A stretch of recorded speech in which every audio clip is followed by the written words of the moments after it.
पहला पॉइंट जो आप सेक्स डिटर्मिनेशन से पहले सीखेंगे वो ये है कि हनी भी एक सोशल इंसेक्ट है। सोशल इंसेक्ट वो होते हैं जो अपना एक पूरा का पूरा कुनबा अपने साथ लेकर के चलते हैं, जिनमें मेल फीमेल और ग्रुप बनाकर रहते हैं। जैसे मधुमक्खी के छत्ते में 3 तरीके की मधुमक्खियां रहती हैं। एक आपको मालूम है, इसमें रानी मक्खी है, इसे बोलते हैं क्वीन, ठीक है। एक इसमें वर्कर है,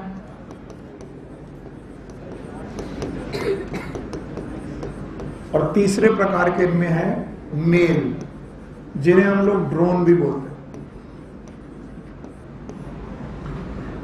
एक और बात आपको याद रखना पड़ेगा, क्वीन जो है यहां पर उसका सेक्स है फीमेल,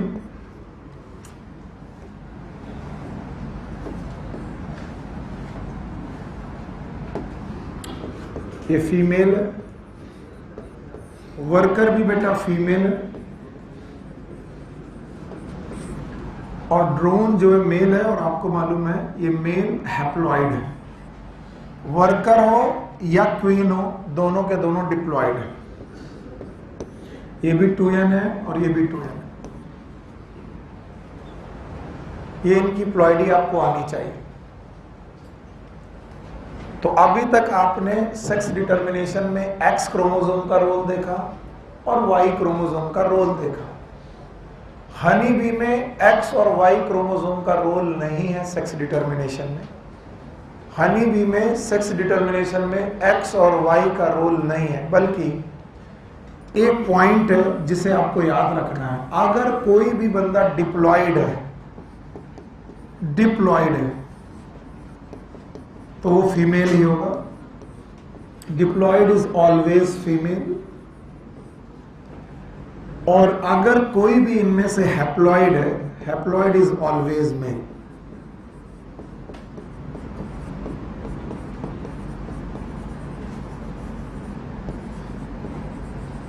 तो आप लोग ये रूल समझ के रखिए। अब पुराना याद करते हैं। ग्रास हॉपर में X क्रोमोसोम था, ये डिसाइड करता था कि कौन मेल होगा और कौन फीमेल। याद है? X क्या था? फीमेल, और X वो क्या था? वहां Y क्रोमोसोम नहीं था। ड्रोसोफिला आया, वहां पर XY। ह्यूमन आए XY। पक्का? तो भाई कुछ लोग हुए XO, कुछ लोग हुए XY। हनी भी एकदम ही अलग है, उसे X क्रोमोसोम से मतलब नहीं है सेक्स डिटर्मिनेशन कि नहीं हमें X होगा तो फीमेल होगा या XX होगा तो फीमेल होगा, ऐसा नहीं। हनी बी के केस में अगर आप डिप्लॉइड हैं तो आप फीमेल हैं, वेदर यू आर क्वीन और यू आर वर्कर। तो बताओ फीमेल कितने प्रकार की? 2। एक कौन? क्वीन और एक वर्कर। और अगर आप हैप्लॉइड हैं तो मेल। और इस तरीके के सेक्स डिटर्मिनेशन को बोलते हैं haplodiploid sex determination. Haplodiploid sex determination.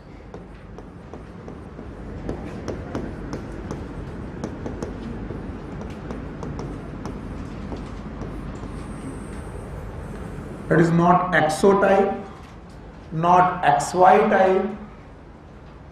It is haplodiploid type of sex determination or haplodiploid sex determination. तो जो भी डिप्लॉइड है या तो वो फीमेल है, और जो भी हैप्लॉइड है वो मेल है। वन मोर थिंग, एक और थिंग है जो मैं बोल रहा हूं, मे बी हर तरीके की हनी बीज में ना लागू हो, लेकिन ये बाकी ज्यादातर स्पीसीज ऑफ हनी बी में लागू होती है। इनमें जो क्वीन है इट इज फर्टाइल, यानी कि ये रिप्रोडक्शन करती है। इसमें मेल भी है फर्टाइल, यानी ये भी रिप्रोडक्शन में हिस्सा लेते हैं। लेकिन जो वर्कर है, ऑलवेज मैं नहीं लिख रहा हूं, ऑलवेज लिखने में मैं डर जाता हूं, बहुत सारी बातें गलत हो जाती। Worker are generally sterile.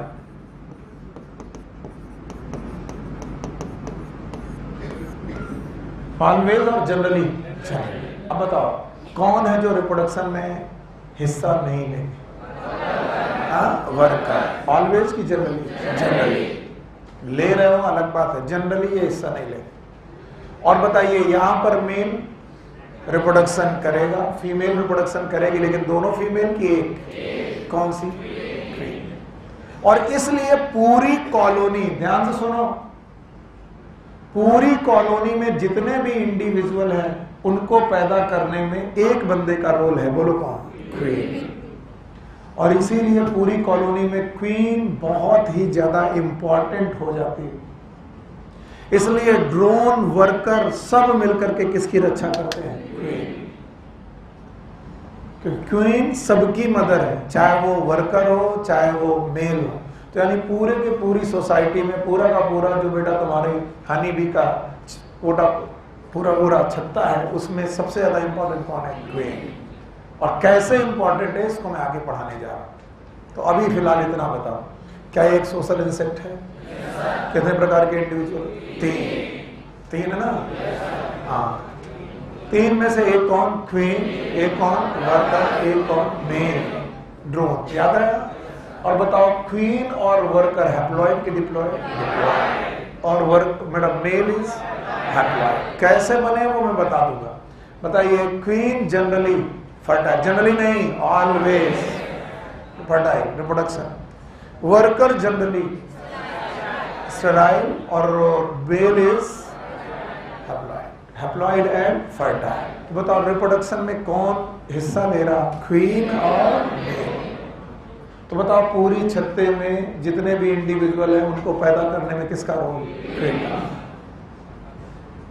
You got it? आइए देखते हैं कैसे होता है, क्या करते हैं।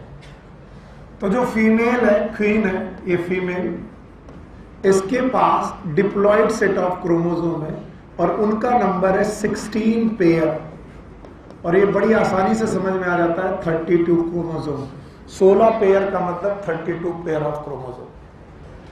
तो 32 क्रोमोसोम वाली फीमेल मियोसिस करके गैमीट बनाती है, और जब वो मियोसिस करके गैमीट बनाती है तो 2 गैमीट बनते हैं, और दोनों गैमीट हैप्लॉइड होंगे। 4 बनेंगे तब भी वो दोनों हैप्लॉइड ही होंगे। यानी 16 क्रोमोसोम का एक बेटा गैमीट बनेगा, दूसरे 16 क्रोमोसोम का दूसरा गैमीट बनेगा। तो बताइए माइटोसिस हुई कि मियोसिस? ठीक ऐसा ही है हमारे पास मेल चूंकि हैप्लॉइड है, और इसलिए हम जानते हैं यहाँ पेयर क्रोमोसोम नहीं है, 16 क्रोमोसोम है। पेयर की अनपेयर, और इसीलिए मेल गैमीट बनाते वक्त माइटोसिस करेगा। मियोसिस की माइटोसिस। तो पहले ये बैरियर तोड़िए कि गैमीट बनाते वक्त हमेशा मियोसिस होती है, बात हमेशा सही। कुछ लोग गैमीट बनाने में मियोसिस करते हैं और कुछ लोग माइटोसिस। मियोसिस में क्रोमोसोम का नंबर ½ और बेटा माइटोसिस में क्रोमोसोम का नंबर सेम। तो मेल जिनके पास 16 क्रोमोसोम है उन्होंने 16 क्रोमोसोम का गैमीट बनाया। अब आपका टाइम है गैमीट का नाम लिखने का। बताइए फीमेल के गैमीट का नाम है स्पर्म की ओवा। तो बताओ ओवा मिले जिनमें 16 क्रोमोसोम है, और स्पर्म भी मिले जिनमें कितने क्रोमोसोम है? 16। अब देखिएगा ये कैसे आपस में फ्यूज होते हैं। ओवा और स्पर्म अगर फ्यूज हो जाए, ओवा और स्पर्म अगर फ्यूज हो जाए तो बनेगा जाइगोट, और जाइगोट बनते ही यहाँ पर 2n कंडीशन आ जाएगी, और 2n कंडीशन आ गई तो ये 2n कंडीशन बनाएगी एम्ब्रियो, और एम्ब्रियो बनते ही बेटा यहाँ पर इंडिविजुअल बनेगा। मैं डन हूं कि ये डिप्लॉइड है तो मेल की फीमेल बन गए। तो फीमेल बनने के लिए फर्टिलाइजेशन जरूरी है। और भाई साहब मैं जो पूछ रहा हूं बताइएगा, फर्टिलाइजेशन होना ये गारंटी है कि ये रिप्रोडक्शन यूनिपेरेंटल है कि बायपेरेंटल? यानी ये बायपेरेंटल होना ये किस बात की गारंटी है? सेक्सुअल रिप्रोडक्शन की। ये सेक्सुअल, हाँ सेक्सुअल। और सेक्सुअल रिप्रोडक्शन हो रहा तो इसमें एक लोग इन्वॉल्व कि 2 लोग? एक कौन? फीमेल और एक कौन? मेल। तो फीमेल और मेल अगर दोनों किसी रिप्रोडक्शन में इन्वॉल्व है तो उससे पैदा होने वाला हमेशा मेल होगा कि फीमेल होगा? फीमेल। नहीं आया? फिर से सुनो, फीमेल और मेल अगर दोनों इन्वॉल्व होकर के बच्चा पैदा कर रहे हैं इसका मतलब वो बच्चा हमेशा फीमेल होगा। लेकिन दूसरे प्रकार के गैमीट भी फीमेल के पास है, ये भी ओवा ही है, और ये बिना फर्टिलाइजेशन के एम्ब्रियो बना रहे हैं। और बिना फर्टिलाइजेशन के एम्ब्रियो बन रहा है और ये एम्ब्रियो आगे चल के ऑर्गेनिज्म बना रहा है। इस तरीके के रिप्रोडक्शन को मैंने बहुत पहले आपको पढ़ा दिया था। What it is known as, इसको मैंने आपको पढ़ाया था पार्थिनोजेनेसिस। बताइए what is parthenogenesis? Formation of embryo from female gamete, male gamete की फीमेल गैमेट, और फीमेल गैमेट से बनने वाला प्रोसेस का नाम पार्थिनोजेनेसिस। यानी यूनिपेरेंटल की बायपेरेंटल, यूनिपेरेंटल। अगर यूनिपेरेंटल है तो टाइप ऑफ सेक्सुअल के एसेक्सुअल, और ये एक प्रकार का एसेक्सुअल रिप्रोडक्शन है जिसका नाम है पार्थिनोजेनेसिस, और जिससे ऑर्गेनिज्म बनेगा हमेशा मेल की फीमेल। अब चलो इस नजरिए से देखते हैं, मेल बनाने में फीमेल इन्वॉल्व है, फीमेल बनाने में भी फीमेल इन्वॉल्व है, यस और नो? लेकिन मेल बनाने में मेल इन्वॉल्व नहीं है। मेल को पैदा करने में मेल इन्वॉल्व नहीं है। फिर से सुन लो, फीमेल को पैदा करने में फीमेल इन्वॉल्व है, मेल इन्वॉल्व है, यस और नो? मेल को पैदा करने में फीमेल इन्वॉल्व है, यस और नो? लेकिन इस मेल को पैदा करने में मेल इन्वॉल्व, तो हर मेल बच्चे की मम्मा तो होंगी, पापा नहीं है। हर मेल बच्चे की, हर मेल बच्चे की मम्मा तो है, पापा नहीं। What it means? क्योंकि वो किससे पैदा हुई है? पार्थिनोजेनेसिस से। तो हर मेल को पैदा करने में फीमेल का इन्वॉल्वमेंट है, और फीमेल को पैदा करने में फीमेल का इन्वॉल्वमेंट है, यस। लेकिन फीमेल को पैदा करने में किसका इन्वॉल्व है? मेल का। इनका है। तो याद रखना, मेल को पैदा करने में फीमेल का इन्वॉल्व तो है, मेल का इन्वॉल्व नहीं है। तो हर पैदा होते हुए मेल बच्चे की क्या है? माँ, पापा नहीं है। याद रहेगा? नहीं आया? आ गया? अगर इतनी बात आ गई तो मैं आगे की कहानी पढ़ा दूंगा, उसमें कोई डाउट नहीं, वो मैं सिखा दूंगा। बताइए, जितने भी फर्टिलाइज एग होंगे, कैसे वो क्या पैदा करेंगे, और जितने भी अनफर्टिलाइज एग होंगे, पार्थिनोजेनेसिस क्या होती है? याद रहेगी? What is parthenogenesis? Formation of embryo from female gamete without fertilization, yes और no? It is known as parthenogenesis. तो मेल पैदा करना फर्टिलाइजेशन से हुआ कि पार्थिनोजेनेसिस? और पार्थिनोजेनेसिस से होने पर एक लोग इन्वॉल्व कि दो लोग? एक लोग। यूनिपेरेंटल की बायपेरेंटल? इसलिए इनकी बच्चों की लड़कों के पापा होंगे कि नहीं होंगे? नाना होंगे। वो तो मैं सिखाऊंगा ही तुम्हें, और वो तुम कहीं ना कहीं से सीख के आए हो, तभी तुम बोल रहे हो ऐसा। मैं एनसीईआरटी की लाइन सिखा रहा हूँ, तुमको आता है, तुम अच्छी बात है, तुम अपना शांत रहो। बाकी जिनको नहीं आता उनको भी आ जाएगा। एनसीईआरटी की लाइन में लिखा है कि they have grandfather and grandson but not the father and son. वो बात की कहानी है, पहले इतना देख लो। हटा दे इसे, हटा दिया। बताओ, इस तरीके के सेक्स डिटर्मिनेशन का नाम है एक्सओ की एक्स वाई, एक्सओ की एक्स वाई। शांत रहो। इस टाइप के सेक्स डिटर्मिनेशन का नाम एक्सओ की एक्स वाई, एक्सओ। क्या कर रहे हो भैया 15 मिनट से? कहाँ हो? अरे ये एक्सओ नहीं, एक्स वाई है। एक्स वाई भी नहीं है? अच्छा, पापा भी हैं इसलिए एक्स वाई है। हाँ। इस टाइप ऑफ सेक्स डिटर्मिनेशन का नाम बताओ क्या? It is not XO, it is not X Y, it is haplodiploid type of sex determination. नहीं, हर पार्थिनोजेनेसिस में ऐसा नहीं होता, क्योंकि मैं पार्थिनोजेनेसिस 3 प्रकार की पढ़ाऊंगा, एम्फीटोपी, टोकी, अरिनोटोकी, थैलीटोकी। तो अभी वो पार्थिनोजेनेसिस के टाइप पढ़ना आपकी किस्मत में नहीं है। बैठो, इन्होंने कहाँ से क्वेश्चन बनाया जानते हो? इन्होंने कभी पार्थिनोजेनेसिस पढ़ा है? पार्थिनोजेनेसिस के 3-4 एग्जाम्पल हैं। सम लेजार्ड, रोटीफर, हनी बी और टर्की। तो तुमने टर्की क्यों नहीं पूछा? बात वही नहीं है, because parthenogenesis are of many type, 3 type, thelytoky, arrhenotoky, amphitoky. अभी टोकी का it's a good question but I will discuss separately. So फिलहाल तो नहीं। हाँ भाई बैठो, क्या फर्क पड़ता है, बैठे हैं, पैसा दिया है तो बैठे, कोई रोक नहीं सकता। चाहे आए चाहे ना आए, एक्स हो कि एक्स वाई, ना तो एक्स हो ना तो एक्स वाई, फिर कौन सा हैप्लो डिप्लॉइड। अरे अपराजिता जी अचानक कैसे रास्ता भूल गई? कहाँ रहे बेटा?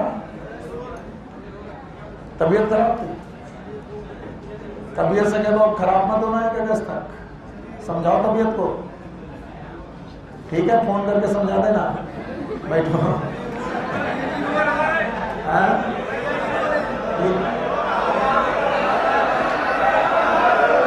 देखो एक बात तो तुम ये कर लो कि जब मैं कभी किसी गर्ल स्टूडेंट को उठाऊं उसके बाद ये हो हा करोगे तो पटक के मारेंगे तो। अब तुम उठो राजन, तुमको हर बात में टांग क्यों लगानी होती? हर बात में क्या है?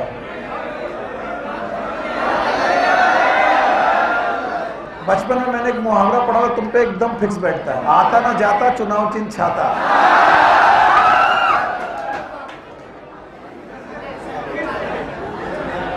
एक और पढ़ा था, अकल नहीं है धेले की टिलिया लगाओ खेले की। अब तुम्हें लग रहा होगा कि मेरी परवरिश कैसी है। हम तुमसे अलग नहीं है, इसलिए हमें बदतमीज मत होने दो। हम हुए तो तुम संभाल नहीं पाओगे।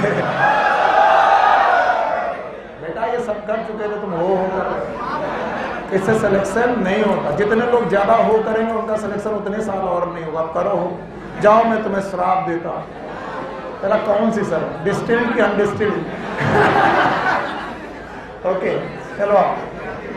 तो ये एक्सओ नहीं है, एक्स वाई नहीं है, it is haplodiploid. It is a haplodiploid type of sex determination. जो भी हैप्लॉइड है, मेल की फीमेल, मेल, और जो भी डिप्लॉइड है फीमेल। अब चलो उस क्वेश्चन को डील करते हैं जिसको ज्यादातर लोग सुन रहे हैं। बताओ, फीमेल एन की टू एन, मेल एन की टू एन, एन पक्का? बताइए गैमीट बना, एन और एन बना। बताओ हैप्लॉइड डिप्लॉइड की हैप्लॉइड हैप्लॉइड हैप्लॉइड, इनका गैमीट हैप्लॉइड रहेगा। फ्यूज हुआ, क्या बना? फीमेल। हाँ फीमेल। पार्थिनोजेनेसिस हुआ, क्या बना? हाँ मेल बना। बताओ ये हैप्लॉइड ये बना मेल। तो एम मतलब, एफ मतलब पक्का?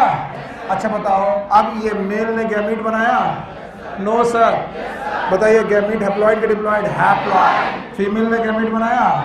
Gamete is always haploid. Yes और नो? अब बताओ ये दोनों फ्यूज हुए, एम की F, F what is F? Female. क्या पार्थिनोजेनेसिस हुई? एम की एफ, एम बना। अच्छा बताओ ये लाइन पी है? पता नहीं, ये F1 है और ये F2। यस और नो? ये F1 है, ये F1 है, ये भी F1 है। These are F1, these are F1। अच्छा, और ये वाला F2। आइए F1 के मेल को पकड़ते हैं, मेल को पकड़ते हैं। बताइए मेल का पापा है कि नहीं? नहीं है। बेटा, बेटा है, फीमेल है, सॉरी, मेल को पकड़ते हैं। मेल का पापा है कि नहीं है? अच्छा बताओ, बेटा नहीं है, बेटी है, तो इसका बेटा पापा भी। लेकिन क्या ये बेटी आगे चल करके बेटा फर्टिलाइजेशन करेगी? मेन सपोर्ट, ये फीमेल है और ये क्या रहा? मेल। मेल में गैमीट बना और ये फीमेल का गैमीट बना, फ्यूज हुआ, क्या बनाया? 2n की 2n। और क्या इसका एक अनफर्टिलाइज एग रहेगा? मेल बनाएगा। जरा आप इसके नजरिए से देखो, इसके बिटिया नहीं है लेकिन बिटिया का बेटा है। इसका मतलब इसका सन है कि ग्रांड सन? इसका पापा नहीं है लेकिन इनको बनाने वाला एक मेल होगा। Yes sir. तो सन होगा कि नहीं होगा? नहीं होगा। फादर होंगे कि नहीं होंगे? तो क्या होंगे? ग्रैंड फादर, यानी नाना होंगे, नानी नहीं। मजाक मत किया करो, टॉपिक चला जाता है हाथ से। नाना होगा और नाती। बेटा, पापा। तो बताओ सन होंगे कि नहीं होंगे? ग्रैंड सन होंगे, फादर होंगे, ग्रैंड फादर। और इस टाइप के सेक्स डिटर्मिनेशन का नाम हैप्लोडिप्लॉइड टाइप ऑफ सेक्स डिटर्मिनेशन। तो यहाँ एक्स का कोई रोल, एक्सओ का रोल, एक्स वाई का रोल भी नहीं है। यहाँ पर किसका रोल है? हैप्लोडिप्लॉइड। तो हैप्लॉइड होना इज मेल और डिप्लॉइड होना is female. And now this is out of course according to NCERT जो मैं पढ़ाने जा रहा हूं। पहले लिख दिया, जिनका मन ना करे वो आराम से बाहर जाकर के अपना चाय पानी कर सकते हैं, कोई बात नहीं, मेरे को कोई फर्क नहीं पड़ता। एक दो क्वेश्चन 1-2 साल में पूछे गए, इस वजह से मैं उन 85 के बाद 5 क्वेश्चन को ढूंढने की कोशिश कर रहा हूँ, जिसको तुम ये ना कह पाओ कि सर आपने जो पढ़ाया उनमें से 80-85 क्वेश्चन आए, 90 नहीं आए। तो 80 से 85-83 क्वेश्चन तो एनसीईआरटी से आएंगे। 5 से 7 क्वेश्चन जो आउट ऑफ सिलेबस आते हैं उनके लिए मैं सब चीजें पढ़ाता हूँ, तो आप पढ़ लीजिए, एक बार देख लीजिए, ध्यान सुनिए। इसमें से एक हाइपोथेसिस है, ये हाइपोथेसिस सीबी ब्रिज नाम के साइंटिस्ट ने पढ़ाई थी, और इस हाइपोथेसिस को हम लोग ब्रिज हाइपोथेसिस के नाम से जानते हैं।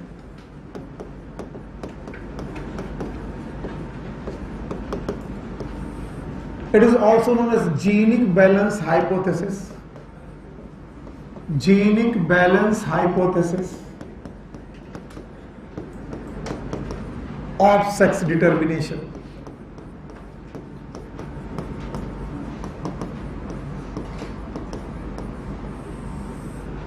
एक जीनिक बैलेंस हाइपोथेसिस है सेक्स डिटर्मिनेशन की, ब्रिज हाइपोथेसिस भी बोलते हैं इसे, और ये केवल लागू होती है ड्रोसोफिला में, नॉट फॉर ऑल। तो 1-2 साल बच्चों ने मुझसे इस क्वेश्चन को भी पूछा था कि सर ड्रोसोफिला इतना इंपॉर्टेंट क्यों है कि तुम उसके लिए एक अलग से हाइपोथेसिस पढ़ाने लगे। तो मैंने कहा ड्रोसोफिला इसलिए इंपॉर्टेंट है कि इसमें जेनेटिक स्टडीज बहुत हुई है, और जेनेटिक स्टडीज करने वाले हमारे एक महान साइंटिस्ट का नाम है टी.एच. मॉर्गन। तो टी.एच. मॉर्गन ने लिंकेज, क्रॉसिंग ओवर इसी पे डिस्कवर किया था, और इस वजह से इनके सेक्स डिटर्मिनेशन को देखना बहुत जरूरी हो गया था। टी.एच. मॉर्गन ने इसी फ्लाई पर काम किया था, इसका नाम है फ्रूट फ्लाई। क्या नाम है? फ्रूट। तो ड्रोसोफिला या फिर फ्रूट फ्लाई पर कुछ एक्सपेरिमेंट हुए, और उन एक्सपेरिमेंट को हमें जानना चाहिए, और उसी की बेसिस पर ये हाइपोथेसिस दी गई। तो पहली बात जो यहाँ लिखा था, इट इज इन सिलेबस, ये out of syllabus, it is out of syllabus. Scientist का नाम सीबी ब्रिज, ब्रिज की हाइपोथेसिस का नाम Bridge hypothesis, also known as genic balance hypothesis of sex determination, and this hypothesis is applied for all type of insect, no only for Drosophila. और you have to know, आपको मालूम होनी चाहिए, भले question आए या ना। याद रखना, जीनिक बैलेंस हाइपोथेसिस कहती है there is no role of Y chromosome, no role of Y chromosome in sex determination.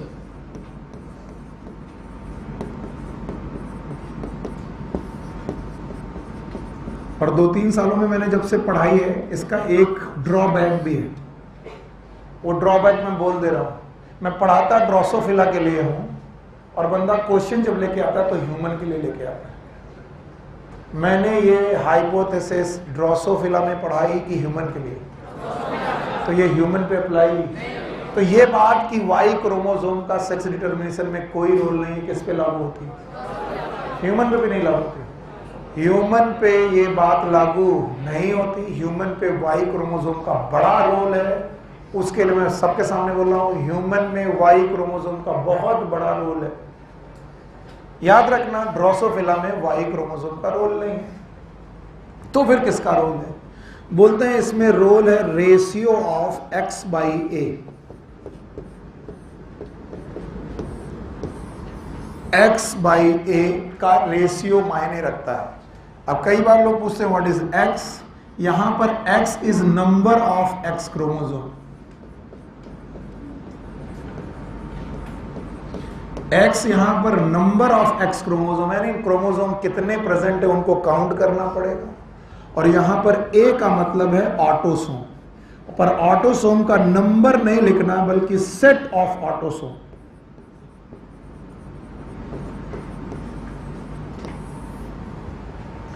X by A में व्हाट इज एक्स?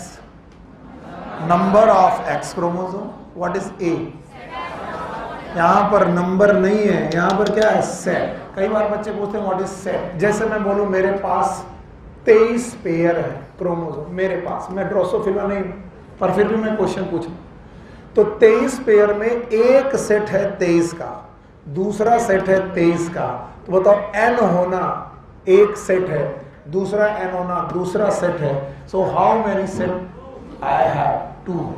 तो अगर मैं 23 में से 23वां हटा दूं और बचे 22, तो 22 बताओ सेक्स क्रोमोसोम है कि ऑटोसोम? तो ऑटोसोम के 22 गिनूंगा कि सेट गिनूंगा? तो बताओ 22 पेयर होने के बावजूद भी सेट कितने हैं? 2। तो 44 क्रोमोसोम यहां लिखूंगा कि 2? 2, क्योंकि यहां पर क्रोमोसोम लिखना है कि सेट? सेट। और यहां पर क्या लिखना है? तो क्रोमोसोम की जब बात आएगी तो क्या लिखोगे? नंबर।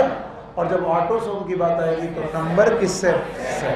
और इस तरीके से उन्होंने इस रेशियो के कुछ रिजल्ट देखे, वो रिजल्ट मैं आपके सामने शेयर कर रहा हूं और आप इसे लिख लीजिएगा, एक बार लिख लीजिएगा, सुन लीजिएगा। हटा दूं मैं इसे?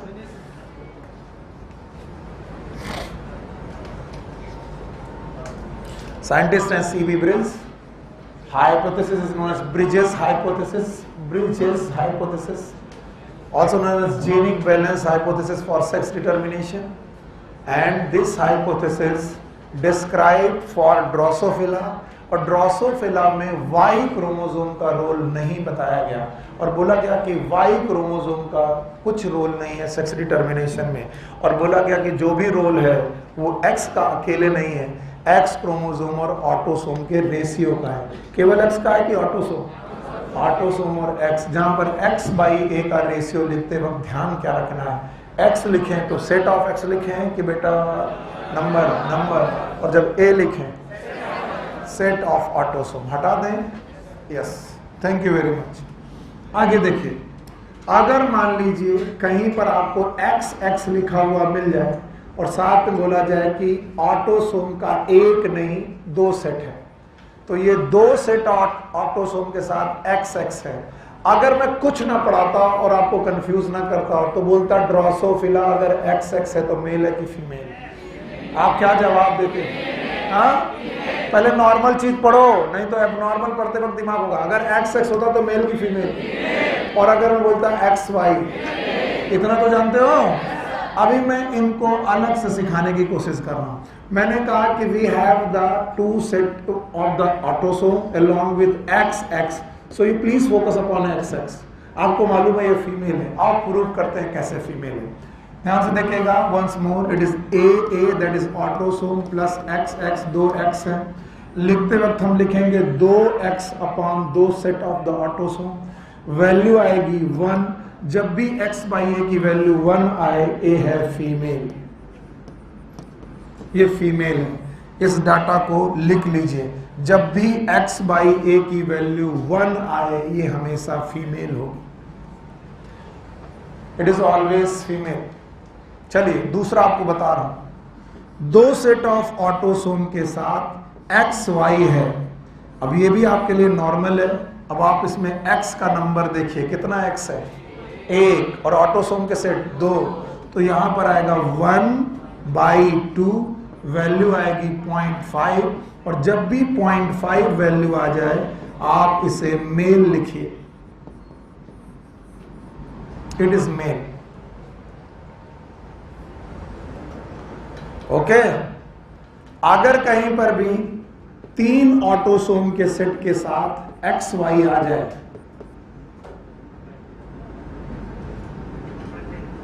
क्या लिखेंगे?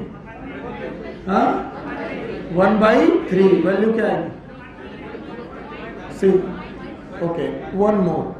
अगर 2X के साथ एक Y आ जाए, देखिए 3 ऑटोसोम और 2X और Y आ जाए, अब आप इसे देखिए 2/3, वैल्यू बताओ? 0.7 6, 7, I think, yes or no? It is intersex. गाइनेंड्रोमॉर्फ, ना मेल ना फीमेल, मेल और फीमेल दोनों के बीच का। या फिर 3 सेट ऑफ ऑटोसोम के साथ 2 एक्स क्रोमोसोम आ जाए। It is again 2/3, value is again 0.67 and it is again intersex.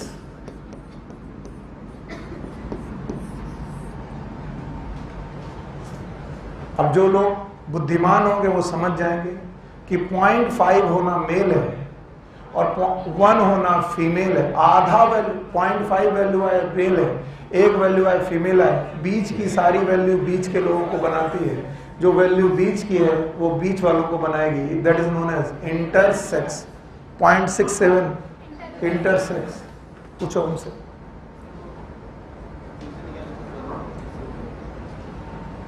Point 0.67 एक है कि बेटा 0.5 और 1 के बीच का है। 0.5 होना मेल है, 1 होना फीमेल है। इन दोनों के बीच में कोई भी वैल्यू आए वो दैट इज इंटरसेक्स। एक और वैल्यू देखिएगा प्लीज, यहां पर ए के साथ यस वैल्यू आ रही x x and x. 3 x chromosome आए हैं। अब जब 3 एक्स क्रोमोसोम आएंगे तो 3/2 लिखेंगे आप, वैल्यू आएगी 1.5। याद रखना 1 से ज्यादा कोई भी वैल्यू आए it is super female. Super female. 1 से ऊपर गए तो सुपर फीमेल।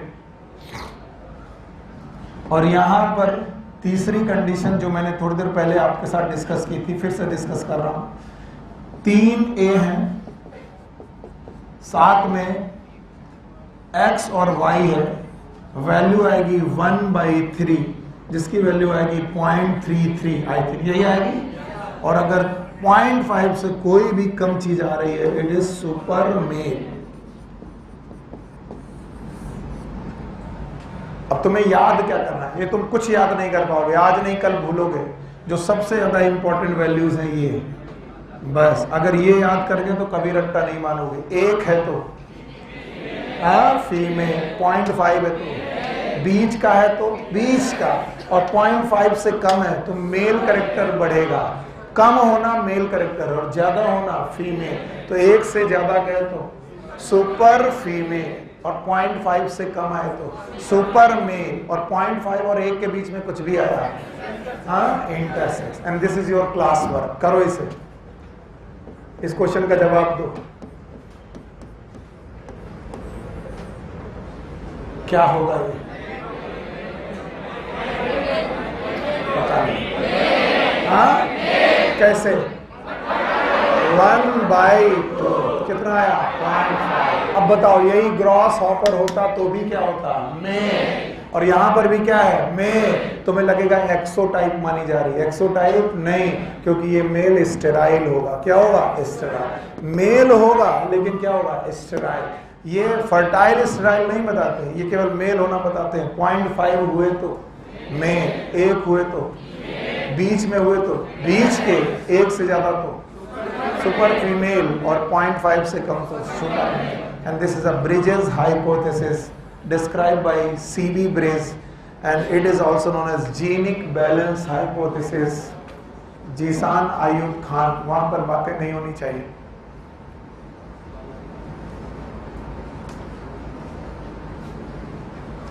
चलो ये वैल्यूज बताओ, बताओगे? चलो बताओ। अब मैं हटा दूं? तुमको 2 वैल्यूज अपने दिमाग में रखनी है, सारी नहीं, सारी रखोगे सब भूलोगे। एक कौन? 0.5 और एक अठन्नी और 1 रुपया। रुपया हो तो, अठन्नी हो तो, और अठन्नी और रुपया के बीच में हो तो रुपया से ज्यादा और अठन्नी से कम। तो अगर कोई चवन्नी है तो सुपर।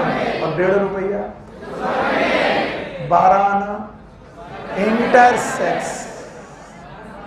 पता नहीं क्यों तुम पंसारी वाली लैंग्वेज में आसानी से समझ जाते, चवन्नी, अठन्नी, रुपया। तो 12 आने नहीं समझते हो? 75 पैसा, इट इज नोन एज 12 आना। व्हाट इज 16 आना? अबे अबे ये भी कॉन्सेप्ट नहीं समझ, 25 पैसा बना 4 आना, तो दूसरा 25 पैसा 4 आना, और तीसरा 25 पैसा 4 आना, 4 4 8 4 12, तो 12 आना मतलब 75 रुपया पैसा नहीं आया। अरे यार कुछ भी नहीं आया। अच्छा बताओ 16 आना, हाँ? और मुहावरा नहीं सुना कि भाई साहब आपने 16 आने, एक सच्ची बात कही। व्हाट इज 16 आने सच्ची? 1 रुपया, नंबर 1 बार। नहीं समझ में आया? अच्छा ये मतलब होता है, आज समझ में आया। बेटा देखो हर एक बात में कॉन्सेप्ट है, अगर तुम सीखना चाहो तो। हटा दें हम, बताओ bridge hypothesis for human Drosophila. और थोड़ी देर बैठ करके सोचो कि तुमको सेक्स डिटर्मिनेशन में मैंने 7 बातें बताई हैं, और अगर तुम सीख गए तो मैं काउंट कराता हूं। पहला हैंकिन, एक्स की एक्सो ड्रोसोफिला, एक्स वाई मेल, फिर मेल वाला सेक्स डिटर्मिनेशन और एक्सप्लेन किया था। इसके बाद 5वां पॉइंट वर्ड्स पढ़ाया था, जेड जेड जेड, और आज आकर के 2 चीजें पढ़ाई, हानि भी और ब्रिज हाइपोथेसिस। तो सेक्स डिटर्मिनेशन वाला टॉपिक इतना आसान नहीं है। कुछ लोग मुझसे बोल रहे बड़ा स्लो पढ़ा रहे हो। स्लो नहीं पढ़ा रहे, सब कुछ पढ़ाने की कोशिश कर रहे हैं, इसलिए आपको स्लो लग रहा है। तो याद रखना 7 बातें अगर आपको मालूम होती हैं तो आपको सही समझ में आता है। इसलिए जो लोग भी कहते हैं सेक्स डिटर्मिनेशन का मतलब XX और XY, वो बेवकूफ़ है, क्योंकि सेक्स डिटर्मिनेशन इस दुनिया में सबसे खतरनाक चीज़ है। कई तरीके से डिटरमाइन किया जा सकता है, यस और नो। और अगर प्लांट में घुस गए तो तुम्हारी हालत खराब हो जाएगी कि क्यों मार्केंसिया डाइसियस है और क्यों फ्यूनेरिया मोनोइसियस है। ये पता लगाते लगाते कई लोगों ने अपनी PhD पूरी कर ली। क्या पूरी कर ली? तो सेक्स डिटर्मिनेशन इन एनिमल को मैंने पढ़ा दिया, प्लांट में पढ़ना थोड़ा और मुश्किल है। खैर, इसके बाद हमारा छोटा सा टॉपिक है known as mutation.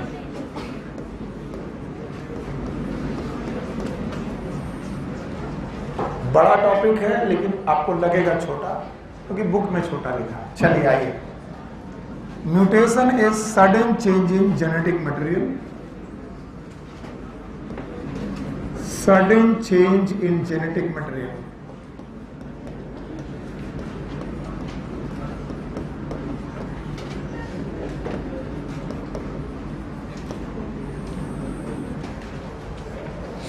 Can be inheritable, जिसे इनहेरिट किया जा सकता है, पर हर म्यूटेशन इनहेरिट किया जाए ये जरूरी नहीं। जैसे अगर किसी के फादर को कैंसर है तो उसके बच्चे को भी कैंसर होगा ये जरूरी नहीं है, लेकिन कैंसर का कारण म्यूटेशन हो सकता है। तो इट इज ऑलवेज इनहेरिटेबल कि कैन बी इनहेरिटेबल, ये इनहेरिट किए जा सकते हैं। दूसरा पॉइंट ये हुआ, बताओ व्हाट इज म्यूटेशन। पहला point sudden change in genetic material. Genetic material में सडन चेंज हो जाना, it is mutation and it can be inheritable. याद रखना, जनरली म्यूटेशन आर रेसेसिव, पहले ही पढ़ा चुका था। जनरली म्यूटेशंस आर रेसेसिव, पर मैंने ऐसे नहीं कहा कि दे आर ऑलवेज रेसेसिव। मैंने ऐसे नहीं कहा। Generally mutation are recessive, they are rarely useful. Rarely useful होते हैं, मोस्टली हार्मफुल ही होते हैं। ज्यादातर म्यूटेशन हार्मफुल ही होते हैं, बहुत कम म्यूटेशन है जो आपके लिए यूजफुल हो। और तीसरी बात, they are very much necessary for evolution.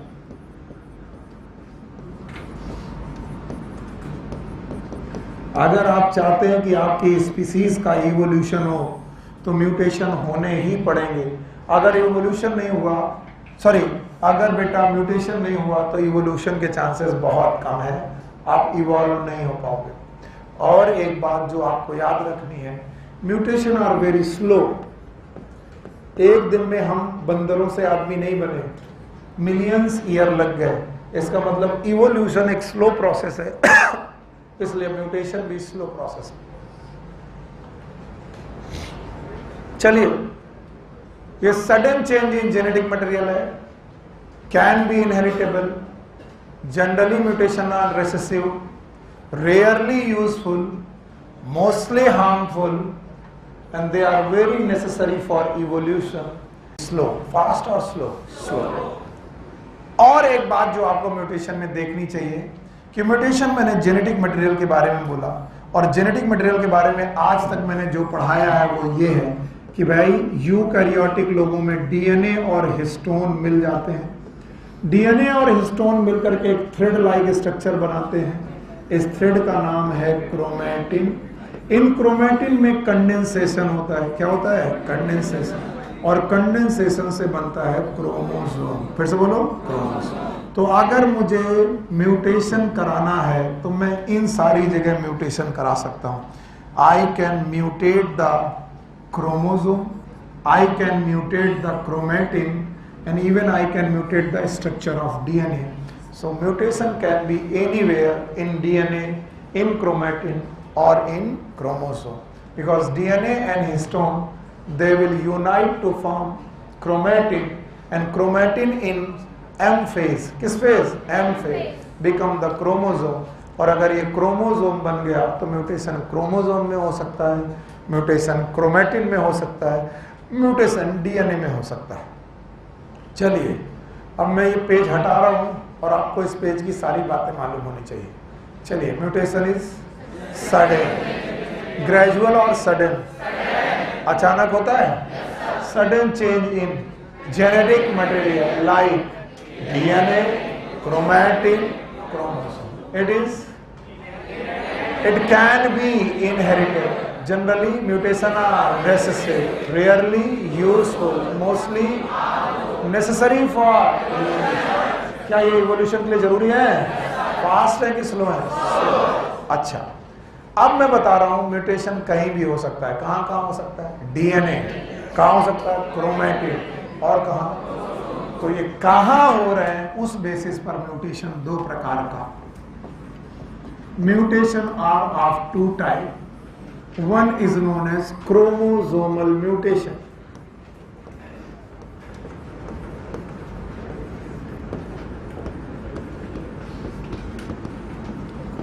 Chromosomal mutations.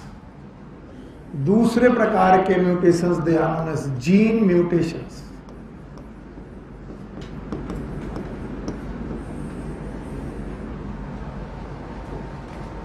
So mutation are of two type.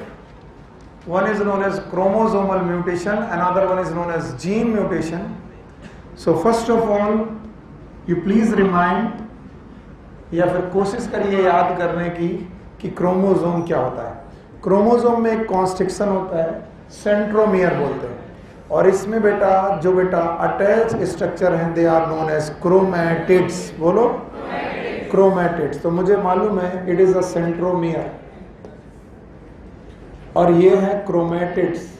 और कोई मुझसे पूछे क्रोमैटिड किसके बने हैं, तो मैं बोलूंगा अल्टीमेटली ये डीएनए और हिस्टोन प्रोटीन के बने। तो बोलते हैं क्रोमोसोम के म्यूटेशन का मतलब क्या है? क्रोमोसोम के म्यूटेशन का मतलब है या तो क्रोमोसोम के स्ट्रक्चर में चेंज आ जाए, mutation due to change in structure, यानी कोई क्रोमोसोम स्ट्रक्चर वाइज बदल जाए, या फिर mutation due to change in number.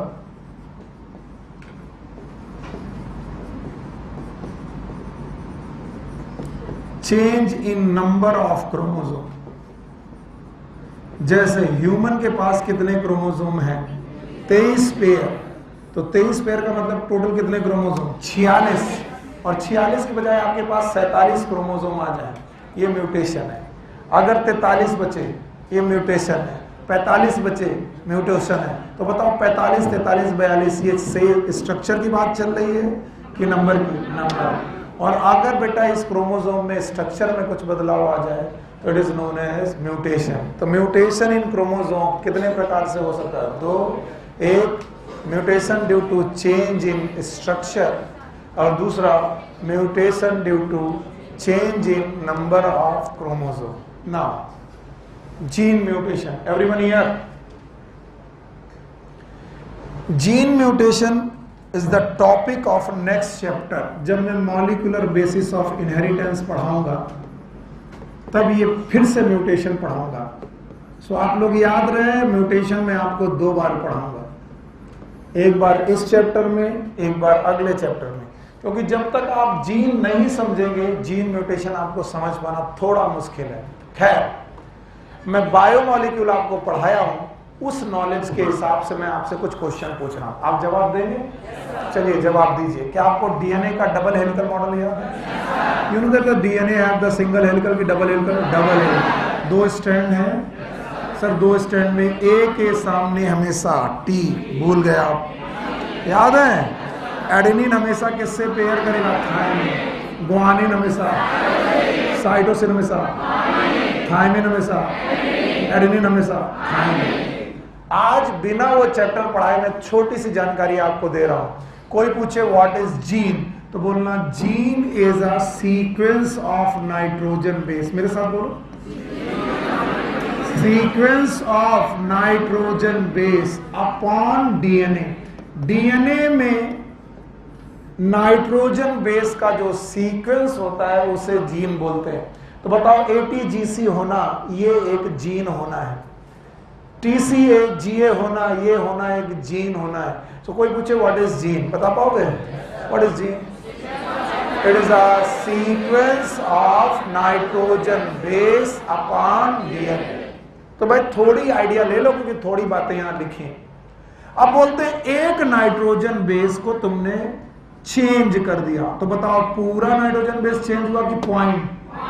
तो gene mutation are of 2 type. अगर आपने एक नाइट्रोजन बेस को जाकर बदल दिया तो इसे बोलेंगे पॉइंट म्यूटेशन। फिर से बोलो, पॉइंट म्यूटेशन। और अगर आपने सारे नाइट्रोजन बेस का फ्रेम बदल दिया, क्या बदल दिया? Frame.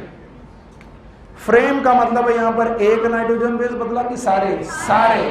Then it is known as frame shift mutation.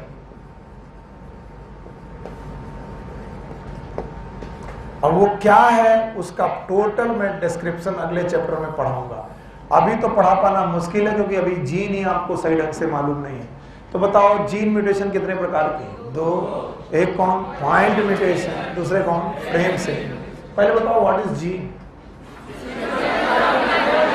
Gene is a sequence of nitrogen base upon DNA. तो डीएनए में नाइट्रोजन बेस के सीक्वेंस को हम लोग बोलते हैं जीन।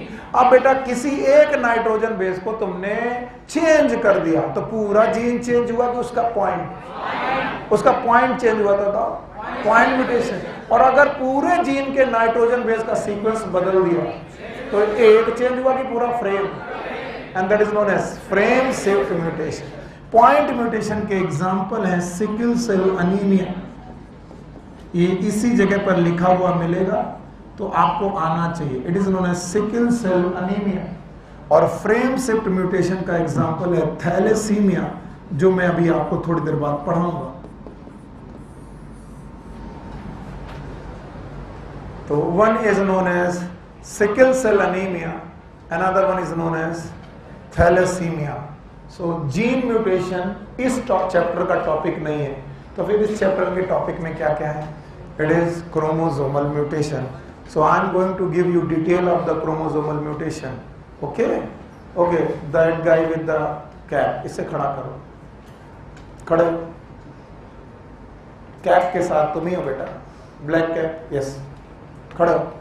तुमको मैंने बहुत बार बोला तुम पीछे से बैठ जाओ, बैठ जाओ। बहुत बार बोला कि वैसे तो मैं ध्यान ना दूं, लेकिन जब बदतमीजी होती तो मेरी आंखें वहां पहुंची जाती हैं, और तुम इस बात को सीरियसली लिए नहीं। Now tell me what is mutation and all the point. आगे आओ।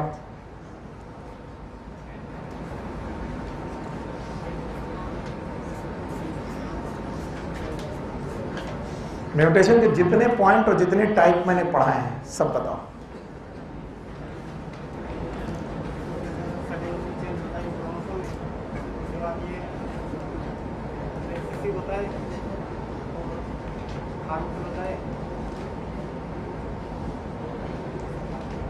क्या नाम है आपका? अब वहां पर जितनी देर बैठना, बहुत सतर्क होकर बैठना और अगल बगल वाले से बोलो कि हमसे बदतमीजी मत करना, ठीक है? जाओ।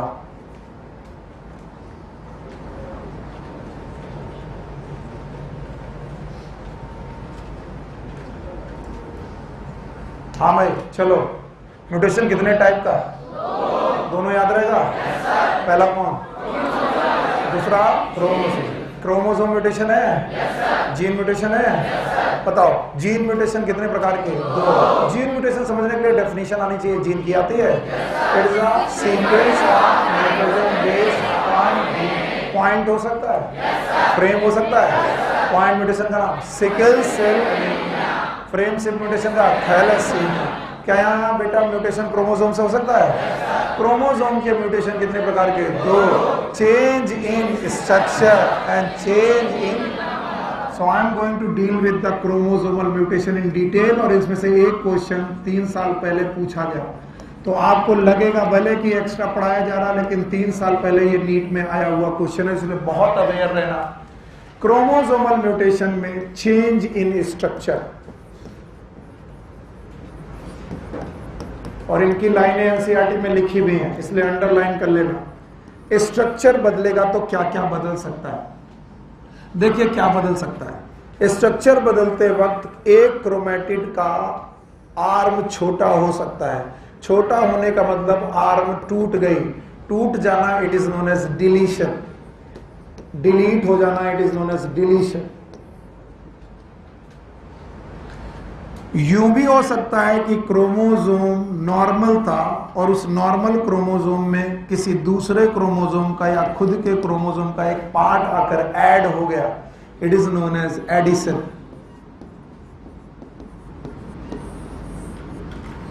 एडिशन, ये डिलीशन होना और एडिशन होना ये चेंज इन स्ट्रक्चर की वजह से है। यूं भी हो सकता है कि क्रोमोसोम का एक सेगमेंट अपने आप को डुप्लीकेट कर दे। देखना ध्यान से, मान लीजिए यहां पर एक सेगमेंट ए था, यहां बी था और यहां सी था। अचानक इस क्रोमोसोम में एक सेगमेंट बढ़ गया। यस, ए बी और सी हो गया। बताइए कौन सा सेगमेंट 2 बार आया? B. And this is known as duplication. It is known as duplication. और जो क्वेश्चन आया था नीट का, जाकर के अनसॉल्व देख लेना, वो 4थे नंबर पे अब पढ़ाने जा रहा हूं। ये जो 4थे नंबर वाला चेंज इन स्ट्रक्चर है, ये एनसीईआरटी में ना दिए होने के बावजूद नीट में क्वेश्चन आया 3 साल पहले। वो क्या है? It is known as reciprocal translocation. और वो क्या होता है उसे आप अभी तुरंत समझ जाएंगे, थोड़ा धैर्य रखें। रेसिप्रोकल ट्रांसलोकेशन क्या होता है? ध्यान से देखिए, हमने आपको कभी ना कभी क्रॉसिंग ओवर पढ़ाई है। क्रोमोसोम नंबर 1 क्रोमोसोम नंबर 1 के साथ पेयर में रहता है, तो 1 और 1 के बीच में क्रॉसिंग ओवर होना it is known as legitimate crossing over, वैध क्रॉसिंग ओवर। वैध का मतलब ये हो सकता है, इसमें कोई दिक्कत नहीं। इसका मतलब है होमोलॉगस क्रोमोसोम के बीच में क्रॉसिंग ओवर होना इट इज गुड।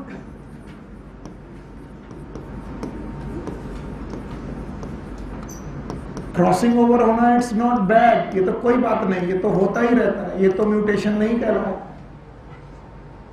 लेकिन मान लीजिए कि क्रोमोसोम नंबर 1 क्रोमोसोम नंबर 5 के साथ क्रॉसिंग ओवर कर ले, 1 के साथ 1 करे, कोई दिक्कत नहीं। क्रोमोसोम नंबर 1 क्रोमोसोम नंबर 5 के साथ क्रॉसिंग ओवर कर ले। अब जो मैं पूछूं बताओ, मेरा समझ में आ जाएगा। बताओ ये होमोलॉगस की नॉन होमोलॉगस? ये नॉन होमोलॉगस, ये एक दूसरे के लिए, ये एक दूसरे के लिए, ये एक दूसरे के लिए।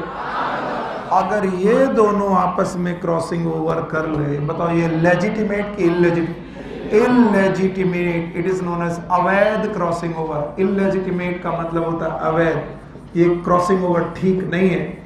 और ऐसी क्रॉसिंग ओवर से जब genetic material 2 different non homologous chromosome के साथ जेनेटिक मटेरियल चेंज होगा, नॉन होमोलॉगस क्रोमोसोम के बीच में जेनेटिक मटेरियल चेंज होगा, and this is known as reciprocal translocation. और जिसे तुम अभी हल्का समझ रहे हो, अगर तुम MBBS कर गए तो तुम्हारी जिंदगी में ऐसे क्रोमोसोम की स्टडी बहुत ज़्यादा है। इनमें से जब क्रोमोसोम नंबर 9 और 22 आपस में रेसिप्रोकल ट्रांसलोकेशन करते हैं तो एक कंडीशन पैदा होती है, it is known as Philadelphia chromosome. और सौभाग्यशाली हो कि तुम ऐसे समय पे पैदा हुए हो जब वन नेशन वन एग्ज़ाम है, नहीं तो किसी ना किसी साल ये क्वेश्चन किसी ना किसी एग्ज़ाम में आ जाता था, या तो जिपमर में, या तो एम्स में, या तो BHU में, या तो AMU में। ऑल इंडिया में नहीं आता था क्योंकि all India basically NCERT follow करती थी। तो ये क्वेश्चन बहुत बार पूछा गया। गूगल कर लेना, घर जाके बहुत सारी चीज़ें गूगल करते हो कि जब 9वां क्रोमोसोम 22वें क्रोमोसोम के साथ रेसिप्रोकल ट्रांसलोकेशन करता है तो कौन सी बीमारी हो जाती है? बहुत सारे कैंसरस कंडीशन पैदा होते हैं, and this cancerous condition is known as Philadelphia chromosome. बोलो, so all the chromosome are the Philadelphia? No. When the 9 chromosome cross over with 22, this condition is known as Philadelphia chromosome. और याद रखना, मुझे डर है कि 3 साल पहले ये तो नहीं पूछा गया, इस नाम से नहीं पूछा गया, लेकिन इस नाम से पूछा गया कि व्हाट इज रेसिप्रोकल ट्रांसलोकेशन। तो मुझे डर है कि किसी ने क्वेश्चन पेपर देखकर क्वेश्चन पेपर बनाया तो वो पूछेगा रेसिप्रोकल ट्रांसलोकेशन का क्या एग्जाम्पल है, और हो सकता है उनमें से एक एग्जाम्पल क्या दिया हो, फिलाडेल्फिया। और तब अगर ऐसा हुआ तो आप सही कर देना। तो बताओ कितने तरीके से स्ट्रक्चर बदल सकता है? चारों के तरीके बता पाओगे? पहला डिलीशन, एडिशन, डुप्लीकेशन।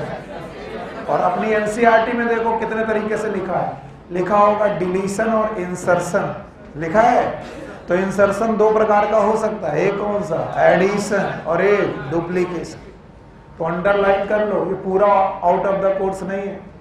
तो क्रोमोसोम का स्ट्रक्चर डिलीट हो सकता है, क्रोमोसोम का स्ट्रक्चर इंसर्ट हो सकता है, और इंसर्ट हुआ तो 2 तरीके से इंसर्ट हो सकता है, एक कैसा? एडिशन, और एक कौन? डुप्लीकेशन। एंड तीसरा तरीका भी है, and that is known as reciprocal translocation. अभी तो आया नहीं, आया तो बताओ मैंने म्यूटेशन क्या पढ़ाया था? सडन चेंज पढ़ाया था। कितने प्रकार का पढ़ाया था? एक जीन पढ़ाया था, क्रोमोसोम पढ़ाया था, जीन 2 प्रकार का पढ़ाया था, एक कौन? पॉइंट, और एक फ्रेम से। अभी क्रोमोसोम पढ़ाया, और वो भी कितने प्रकार का? 2, एक कौन? स्ट्रक्चर, और एक नंबर। और नंबर अभी बाकी है मेरे दोस्त, अभी कौन सा? स्ट्रक्चर। और स्ट्रक्चर कितने प्रकार का? 4। चारों बता पाओगे? पहला डिलीशन, दूसरा एडिशन, तीसरा डुप्लीकेशन। हटा दूं मैं? नहीं?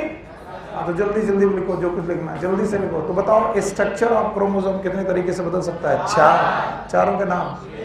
डिलीशन, एडिशन, और होमोलॉगस क्रोमोसोम के बीच में होने वाली क्रॉसिंग ओवर इज लेजिटिमेट और इललेजिटिमेट।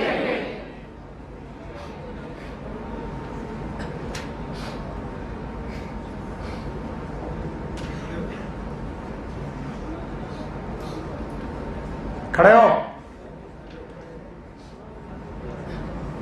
तुम्हारे बगल में क्या बात हो रही? तुम लोगों ने कहा था कि सर यहां पर कोई बदतमीजी नहीं होने देंगे हम लोग जब तक बैठे हैं।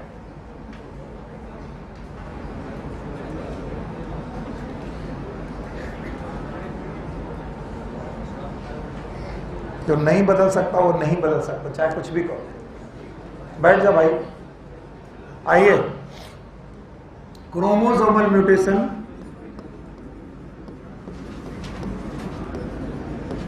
और ये कोर्स में है बहुत ज्यादा, इसलिए इनको बहुत ध्यान सुनना। Due to change in number, बहुत सारे सिंड्रोम इसी बेसिस पर मिलेंगे।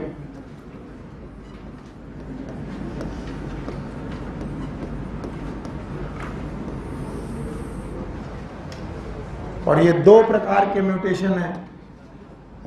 एक का नाम है यूप्लॉइडी,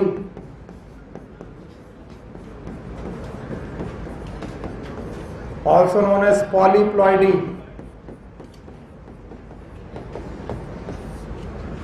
एक का नाम है एन्यूप्लॉइडी। तो इस चैप्टर को खत्म होने के पहले ये सब कुछ सीखना है तुम्हें, क्योंकि अभी बहुत सारे सिंड्रोम तुम्हें एन्यूप्लॉइडी के मिलेंगे। So one is known as euploidy, another one is known as aneuploidy.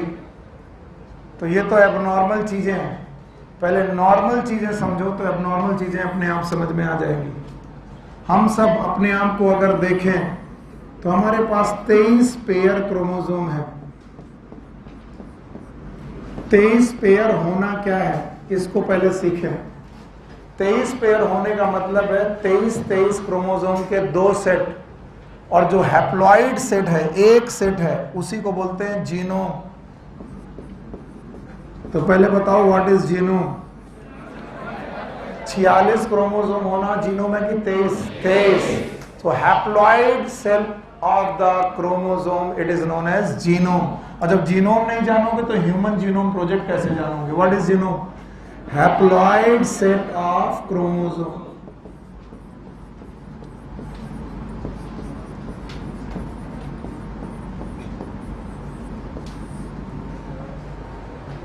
जो हमारा हैप्लॉइड सेट ऑफ क्रोमोसोम है it is known as genome. तो बताओ एक क्रोमोसोम जीनोम है कि 23? तो 23 क्रोमोसोम का एक सेट हैप्लॉइड कहलाया, 23 क्रोमोसोम का दूसरा सेट हैप्लॉइड कहलाया। तो बताइए किसी भी डिप्लॉइड ऑर्गेनिज्म में एक सेट जीनोम है कि 2 set? So we have the 2 set of genome.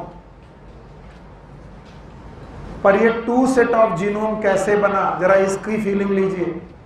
2 set of genome ऐसे बना कि 23 जगह पर पेयरिंग हुई। पहले क्रोमोसोम की पेयरिंग, दूसरे क्रोमोसोम की पेयरिंग, तीसरे क्रोमोसोम की पेयरिंग, चौथे एंड सो ऑन। ऐसे कितने पेयर हैं? 25। जिसमें से हर पेयर को बोलते हैं सोमिक, सोमिक या फिर Somi. So every pair of the chromosome is known as somi। और पेयर में 2 लोगों का होना इट इज नोन एज डाइसोमी। तो हमारे पास कितनी डाइसोमी है? बस सीख गए तुम लोग। कितनी डाइसोमी है? 23। जब 23 डाइसोमी है तो हम लोग 2 सेट बनाते हैं, इसका मतलब डिप्लॉइड। बोलो क्या? डिप्लॉइड। तो कितनी जगह डाइसोमी? 23 जगह। तब हम क्या बने? डिप्लॉयड। तो बताओ डिप्लॉयड होना और डाइसोमी होना एक ही बात है कि अलग अलग? अलग अलग। सोमी होना एक पेयर के रेस्पेक्ट में देखा जाता है, और प्लॉइडी होना सेट के रेस्पेक्ट में। किसके? सेट। बताओ डिप्लॉयड का मतलब 23 का एक सेट, 23 का एक सेट। ट्रिप्लॉइड 23 के 3 सेट। हैप्लॉइड 23 के एक सेट। 4 नहीं पूछेंगे। हैप्लॉइड 23 का एक सेट। डिप्लॉइड 23 के 2 सेट। ट्रिप्लॉइड पक्का? और बताओ सोमी का मतलब एक पेयर। तो बताओ सोमी में 2 लोग, डाइसोमी। तो बताओ हमारे पास कितनी डाइसोमी है? 23 जगह पर डाइसोमी है तो हम डिप्लॉइड हुए। तो डिप्लॉइड होना और सोमी होना एक ही बात है। तो जब पेयर के रेस्पेक्ट में बोलेंगे तो सोमी बोलेंगे, और जब सेट के रेस्पेक्ट में बोलेंगे तो डिप्लॉइड। अब सुनो यूप्लॉइडी की कहानी कैसे चालू होती है। बोलते हैं यूप्लॉइडी की कहानी चालू होती है जीवन से। जीवन में हमारे पास क्रोमोसोम के पेयर है। मैं 2 ही दिखा रहा हूं, इसका मतलब एक ही पेयर नहीं है। कितने पेयर है? 23। फिर हमारा एस फेज आता है, और एस फेज में हम अपने पेयर को डबल करते हैं कि अमाउंट को? अमाउंट को। तो अभी भी 23 पेयर हैं, लेकिन बताओ अमाउंट में डबल। फिर आता है एना फेज। बोलो क्या आता है? एना। और एना फेज में ये सारे क्रोमोसोम फिर से टूटते हैं। तो बताओ 2 क्रोमोसोम यानी एक पेयर ऑफ क्रोमोसोम से कितने क्रोमोसोम बनते हैं? 4। ये एनाफेज के बाद आता है टीलोफेज। फिर बोलो telo. Prophase, metaphase, anaphase, telophase. Telophase के पास होना ये चाहिए कि ये हर क्रोमोसोम अलग अलग न्यूक्लियस में चला जाए। यस और नो? तो बताओ यहां पर N और N होना क्या है? 2N।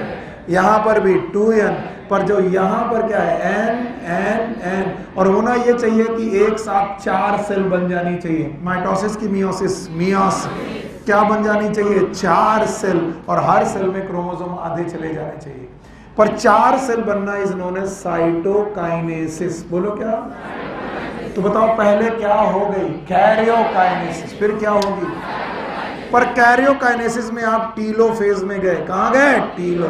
और टीलोफेज में जाने के बाद आपके पास 4 क्रोमोसोम पैदा तो हुए, लेकिन चारों क्रोमोसोम एक ही सेल में रह गए। ये कब हो सकता है? कि टीलोफेज तो हुआ लेकिन क्या नहीं हुई? Cytokinesis. So it is a absence of cytokinesis after.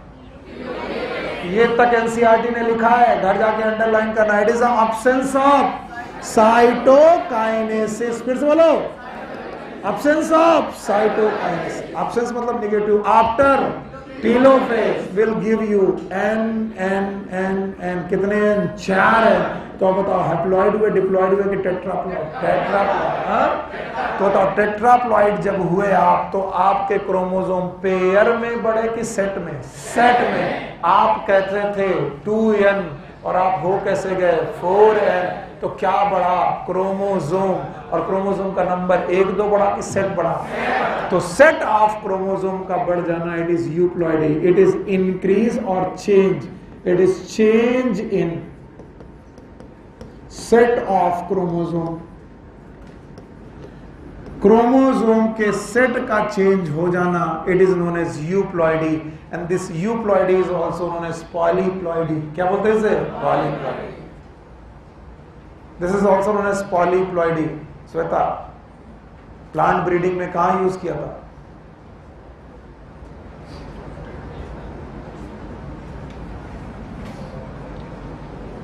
भूल गए सर? चैप्टर भूल गए सर? सिलेक्शन अगले साल लेंगे, इस साल तो लेंगे नहीं। आपको पॉलीप्लॉइडी ब्रीडिंग पढ़ाई गई नहीं? भूल गए होंगे। म्यूटेशन ब्रीडिंग, पॉलीप्लॉइडी ब्रीडिंग किसी को याद नहीं? याद है? वहां पर सिखाया गया था selection of parent, selection of germplasm, फिर जर्म प्लास्ट के बाद हाइब्रिड, फिर बताया गया था बच्चे पैदा हुए उनमें क्या होगा? सिलेक्शन, फिर उनकी टेस्टिंग, फिर टेस्टिंग करने के बाद उनकी मार्केटिंग। और वहां पर हम लोग पॉलीप्लॉइडी बनाते थे। 2 रेस पढ़ाई थी मैंने। यस मेगा, कौन कौन सी 2 रेस थी जो पॉलीप्लॉइडी कर सकती थी? सर पता नहीं कौन सी थी। जाके चैप्टर दोबारा पढ़ना कि वो यूवी रेस थी कि कौन सी रेस थी। और याद रखना लिनियेसी फैमिली का एक मेंबर है कॉल्चीनियम ऑटोमनेल। फिर से बोलो, कॉल्चीनियम ऑटोमनेल है। और ये कॉल्चीनियम ऑटोमनेल से एक सब्सटेंस निकाला जाता है कॉल्चीसिन। फिर से बोलो। और कॉल्चीसिन जब प्लांट में डाला जाता है तो क्या इंड्यूस होती है? पॉलीप्लॉइडी। ये तक भी पढ़ाया, भूल गए? याद है? तो बताओ पॉलीप्लॉइडी ब्लीडिंग कहां पर सिखाई थी और क्या पढ़ाया था? जाकर के आज पढ़ना और एग्जाम्पल याद करके आना। बैठो। तो पॉलीप्लॉइडी ब्रीडिंग हमारे लिए खराब है, लेकिन प्लांट के लिए काफी यूजफुल है।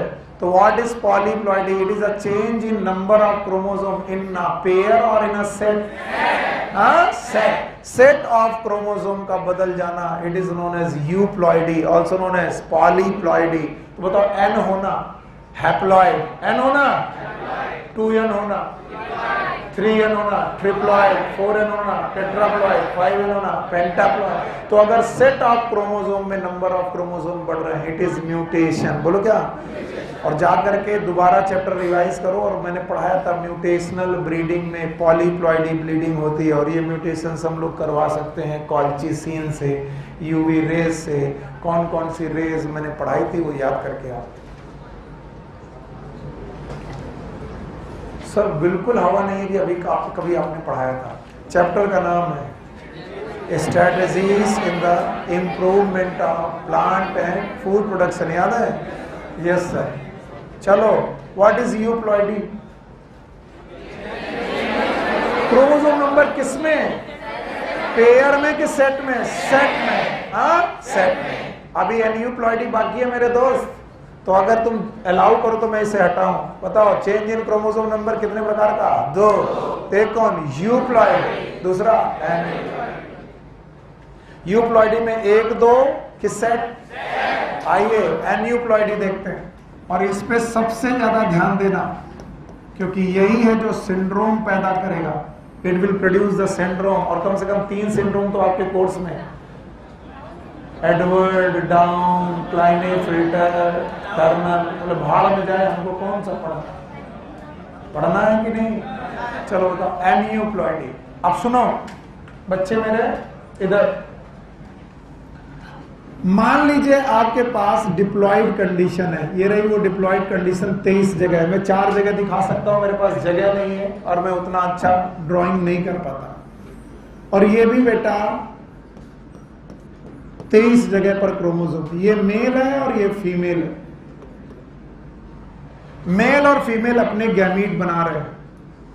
मुझे इस क्वेश्चन का जवाब आप ही लोग देंगे, नहीं तो मैं बैठा रहूंगा। बताओ, गैमीट बना रहे हैं और दोनों हैं डिप्लॉयड। बताइए, दोनों लोग डिप्लॉयड हैं। Gamete is always haploid. Meiosis की माइटोसिस, मियोसिस के दौरान इन क्रोमोसोम का आपस में सेपरेशन होगा। इसी को बोला गया था सेग्रीगेशन, लॉ। तो बताओ कितनी जगह सेग्रीगेशन होगा? 23 जगह पर क्रोमोसोम अलग होंगे। आज इस सेग्रीगेशन का एक नाम और सुनो, इसे बोलते हैं डिसजंक्शन। बोलो, ये नाम आप लोग याद रखिएगा क्योंकि क्वेश्चन इसी नाम से आएगा। बताओ, दोनों क्रोमोसोम का अलग होना, डिसजंक्शन। पहला क्रोमोसोम अलग हुआ, दूसरा अलग हुआ, ऐसा कितनी जगह डिसजंक्शन? 23। मान लीजिए डिसजंक्शन के दौरान कोई एक क्रोमोसोम डिसजंक्शन नहीं हुआ। जब नहीं हुआ तो क्या हुआ, आइए देखते हैं। मियोसिस होने पर सारे क्रोमोसोम डिसजंक्शन हो गए। पहला हो गया, दूसरा हो गया, तीसरा हो गया। एक का डिसजंक्शन नहीं हुआ, सॉरी, डिसजंक्शन होने पर एक क्रोमोसोम आया, इधर एक आया, एक आया, एक क्रोमोसोम दोनों के दोनों लेकर के चला आया। दोनों लेकर के चला आना मतलब पहले पेयर का डिसजंक्शन हुआ, दूसरे का हुआ, तीसरे का हुआ, और भी सारे का हुआ, पर इसका नहीं हुआ। इसका नहीं हुआ, इसका मतलब यहां पर पेयर अलग हुआ कि साथ आ गया? साथ। अब ये मेल है तो इसे बोलेंगे स्पर्म। सर ये स्पर्म आ गया। अब बेटा उसी बंदे का दूसरा गैमेट कैसा होगा, जरा देखने लायक बात है। पहले पेयर का डिसजंक्शन हो गया तो पहला क्रोमोसोम तो अनपेयर्ड होगा, दूसरा अनपेयर होगा, तीसरा अनपेयर होगा, और जिसका डिसजंक्शन नहीं हुआ वहां पर क्रोमोसोम होगा कि नहीं होगा? नहीं होगा, खाली जगह हो, खाली जगह हो। क्यों खाली जगह होगी? क्योंकि उसका पेयर उसी के पास है कि अलग आ गया? अलग आ गया। बताओ, ये स्पर्म है और ये भी क्या है? स्पर्म। और मैंने कहा कि ओवा नॉर्मल बन गए। मैंने ऐसे कहा कि ओवा नॉर्मल बन गए। मैंने ये नहीं कहा कि ओवा नॉर्मल बनेंगे, मैंने कहा बन गए। बन गए तो मान लो ओवा नॉर्मल बन गए, और ओवा के सारे पेयर में डिसजंक्शन नॉर्मल हुआ। अब ये रहे ओवा और ये रहे स्पर्म, और ये दोनों लोग आपस में मेट कर रहे हैं, ब्रीडिंग कर रहे हैं। ब्रीडिंग करने पर इस स्पर्म, जिसका नाम है स्पर्म नंबर 1, ओवा नंबर 1 के साथ फ्यूज करा रहे हैं। प्लीज फ्यूज कराइए और मुझे बताइए क्या हो रहा। पहला क्रोमोसोम पेयर हुआ कि अनपेयर हुआ? दूसरा क्रोमोसोम पेयर, तीसरा क्रोमोसोम पेयर, चौथा वाला इसको इसके साथ देखो, बताइए वहां पर एक कॉपी आई कि 3? चौथा पेयर। अब बताओ, ये सोमी है? सोमी है? सोमी है? सोमी है? सोमी है, लेकिन इस सोमी में 2, इस सोमी में 2, तो बताओ ये मोनोसोमी की डाइसोमी, और इस सोमी में 3। नाम बताओ, ट्राइसोमी। यस और नो? यस। अगर ये ट्राइसोमी ना होती दोस्तों तो हर पेयर होता एक जैसा, और हर पेयर एक जैसा होता तो n होते कि 2n, तो हमारे पास पूरा सेट बढ़ गया है कि एक क्रोमोसोम, और इसीलिए हम इसे लिखेंगे 2n+1, and this 2n+ is known as trisomy. This is known as trisomy. Why it happens? क्योंकि नॉन डिसजंक्शन ऑफ क्रोमोसोम की वजह पर एक स्पर्म के साथ 2 क्रोमोसोम चले गए और एक नॉर्मल ओवा के साथ फ्यूज हो गए, तो बाकी सारी जगह पेयर बना और एक जगह 3 आ गए, और जहां 3 आ गए उस जगह पर ट्राइसोमी। तो ट्राइसोमी होना मतलब हर सेट में, पूरे सेट में एक पेयर में 3 होना। अच्छा, जरा अब इसको इसके साथ फ्यूज करके दिखाओ। Now this is going to fuse with this. चलो बताओ क्या हुआ होगा, बता पाओगे? सर कुछ नहीं हुआ, पता नहीं क्या हुआ। बोलो पहला पेयर हुआ, दूसरा पेयर हुआ, तीसरा भी पेयर हुआ, चौथे में एक आया, चौथे में पांचवे में पेयर हुआ। बताइए ये डाइसोमी की ट्राइसोमी? ये और ये वाला मोनोसोमी। तो ये 2n-1 कहलाएगा। क्या कहलाएगा? 2n-1 and this is known as monosomy. तो सोमी का मतलब पूरा सेट होना कि बेटा एक पेयर, हाँ एक पेयर। तो एक पेयर में 2 लोग, डाइसोमी। एक पेयर में 1 लोग, एक पेयर में 3 लोग, एक पेयर में 4 लोग, हाँ टेट्रासोमी। तो मैं कुछ चीजें लिख रहा हूं और आप इन लिखी हुई चीजों को ध्यान दें। अगर आप ध्यान दे गए तो आपको आ गया। चलिए इन सारी चीजों को ध्यान दीजिए। बताइए 2n+1 क्या ये ट्राइसोमी है? बताइए 2n+1+1 ये ट्राइसोमी एक जगह है कि 2 जगह? 2 जगह। It is double trisomy. +1+1 को मैंने 2 क्यों नहीं लिख दिया? क्योंकि एक पेयर में कि अलग अलग? अलग अलग। अच्छा बताओ 2n-1 इसका मतलब एक बचा हुआ है उसमें से, बाकी नहीं है। ये सर नो? अच्छा बताओ 2n-1-1 डबल मोनोसोमी, यानी 2 जगह पर एक क्रोमोसोम बचा है। एक क्रोमोसोम बचना पेयर में, इट इज मोनोसोमी। और अब जो मैं लिख रहा हूं बता दिया तो मजा आ जाएगा। 2n+2 एक जगह पर 2 बढ़ गए, तो 2 पहले से 2 बढ़ गए, total 4। It is known as tetrasomy.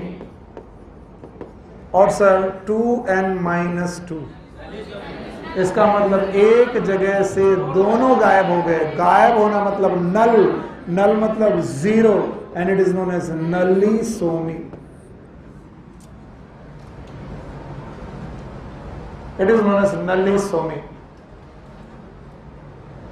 So somic condition are of so many types, और इन so many types of somic condition को मैंने आपके सामने पढ़ाया। पहला 2n+1 trisomy, 2n+1+1 double trisomy, 2n-1 monosomy, 2n-1-1 double monosomy, 2n-2 नलीसोमी and 2n+2 tetrasomy.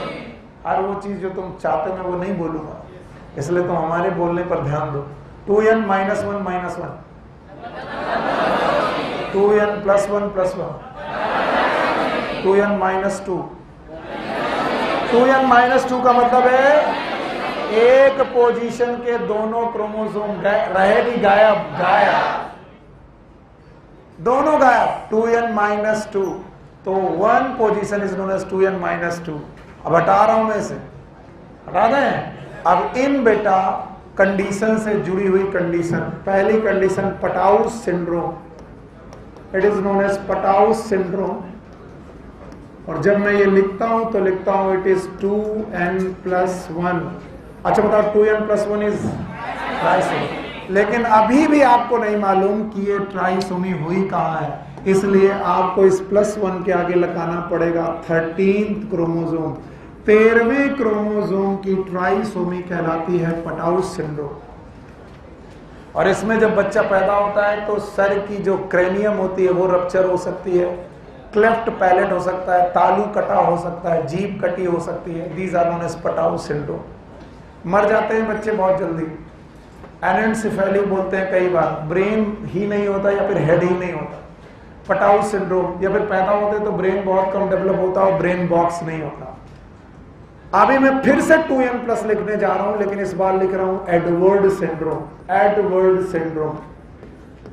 और Edward syndrome लिखते वक्त मैं फिर से 2n+1 लिख रहा हूं। 2n+1 लिखना सफिशिएंट नहीं है, क्योंकि केवल ये बताता है कि एक पेयर में एक क्रोमोसोम बढ़ा है, ये बिल्कुल नहीं बताता कि वो पेयर कौन सा है। इसलिए हमें वो पोजीशन बतानी पड़ेगी। 18वां क्रोमोसोम, 18वें क्रोमोसोम की trisomy, it is known as Edward syndrome. अब बताओ पहला क्रोमोसोम 2 होंगे कि 3?